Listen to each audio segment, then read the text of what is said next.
What's up, agents? It's Angie Perez of Agent Know How. How are you? I'm doing a video training minute, a little bit different than what I normally do. I usually send out an email, but I promised a couple people recently that I would talk about my successes and failures when it came to doing rentals. So as you know, I'm a real estate agent in New Jersey. I've been in the business for 7 years. I'm also the person behind Agent Know How, and I do trainings on a one-to-one basis, and I also do some group training every now and then with people within my own company or people within my brokerage. So back to rentals. I made a business decision back in 2010 that I didn't want any rental business. You know, if there was a client that came to me and said, "Hey, I want to rent this property," I basically said, "Nope, I can't assist you right now, but there's another person who can," and I referred it to another agent, or I gave it to the other agent even without a referral fee. And I just didn't want to do it. Well, that was not a smart decision, because in 2010 the rental market in New Jersey was thriving. You know, there was a lot of good business to be had, and I was completely shut off to it. And I knew that one of the reasons why I was completely shut off to it was because even when I was 20 years old and I was looking for a rental, I didn't want to pay a realtor's fee.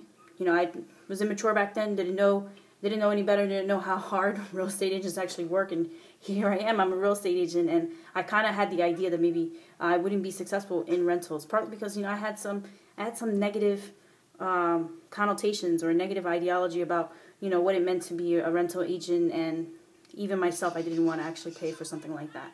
So in 2010, didn't want to do rentals. That was a bad decision. Why? Because, you know, I was a short sale listing agent. I was a short sale buyer's agent. And sometimes my short sales wouldn't close on time. They wouldn't close at all. That was terrible. Or they would reduce my fees at the closing, where I wasn't making the same level of commission that I was accustomed to.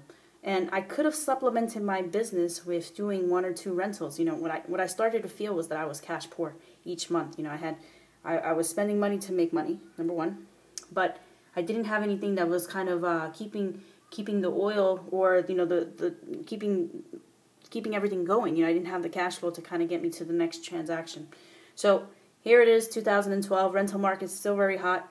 And what I do now is I do maybe 1 or 2 rentals a month so that I have additional money in the event that, you know, maybe my short sale transactions don't close. So training minute for today is, if you're deficient in your business in some way, you're lacking some cash flow, you may want to look at what's trending right now. You know, what could you do that's quick, immediate money that will get you to your next transaction? Don't lose your focus if your focus is short sales, or if it's something that may not be as thriving as the rental market, for example, here in New Jersey. But, you know, try to look for something that can actually give you a little bit more business, and try not to be as closed-minded as I was, because that was a bad decision.